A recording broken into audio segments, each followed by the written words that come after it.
बुंदेलखंड का वो इलाका जो पत्थरों से भरा, झाड़ियों से ढका और कानून के हाथों से कोसों दूर था, यहाँ दिन ढलते ही अंधेरे के साथ डर पसर जाता था और उस डर का नाम था ददुआ। साल 1978 में चित्रकूट के देवकली गांव में एक किसान परिवार में जन्मा शिव कुमार पटेल खौफ का दूसरा नाम ददुआ कैसे बना, आज हम उसकी कहानी आपको सुनाते हैं।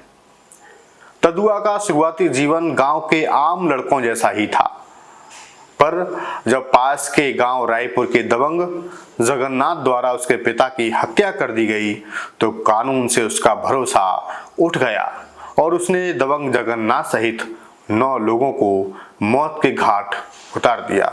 उस दिन उसकी आंखों में डर नहीं बल्कि प्रतिशोध की भावना थी। वो जंगलों में रहने लगा। धीरे धीरे उसका गिरोह बनता गया।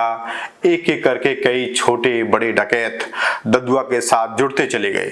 सतना हो, चित्रकूट हो, बांदा, हमीरपुर, महोबा, इन सभी जिलों में ददुआ का खौफ ऐसा था कि सूरज ढलने के बाद कोई घर से नहीं निकलता था। ददुआ का नाम सुनते ही पुलिस की सांसें अटक जाती थीं।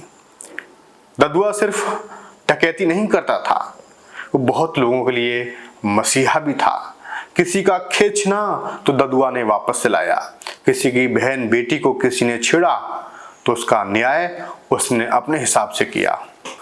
लेकिन ये सब करते हुए भी वो एक खूंखार अपराधी बन चुका था। उसका गिरोह गांव में डकैती डालता, व्यापारियों को अगवा करता और फिरौती में लाखों रुपए की रकम वसूलता। ददुआ के बारे में एक खौफनाक बात ये भी कही जाती है कि वो अपने मुखबिरों को कभी भी जिंदा नहीं छोड़ता था, उन्हें बहुत बुरी मौत मारता था। एक मुखबिर का तो सिर उसने बांस पर लटकाकर गांव में घुमाया था। ददुआ का खौफ इतना था कि नेता भी उसके इशारों पर चुनाव लड़ा करते थे। शुरुआती दौर में जब उसकी राजनीति जंगल से चला करती थी तो बसपा को सपोर्ट करता था। कई विधानसभा और लोकसभा सीटों पर उसका बड़ा प्रभाव था। उस समय लोगों को डराने के लिए वो कहता था कि मोहर लगाओ हाथी पर वरना गोली लगेगी छाती पर। ददुआ के राजनीतिक प्रभाव के कारण ही 2002 के यूपी विधानसभा चुनाव में उसके भाई बलखड़ को भारी वोटों से जीत मिली और ददुआ डकैत नहीं बल्कि एक पैरेलल पावर बन चुका था। ददुआ को पकड़ना पुलिस के लिए जैसे सपना बन गया था।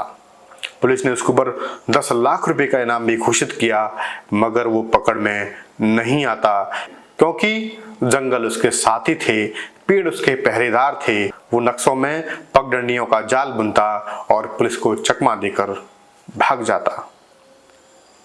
लेकिन फिर आया 7 जुलाई 2007 का वो दिन, जब यूपी एसटीएफ के वरिष्ठ अधिकारी अमिताभ यश के नेतृत्व में जंगल में चिड़ियों की चहचहाट के बीच गोलियों की तड़तड़ाहट गूंज उठी।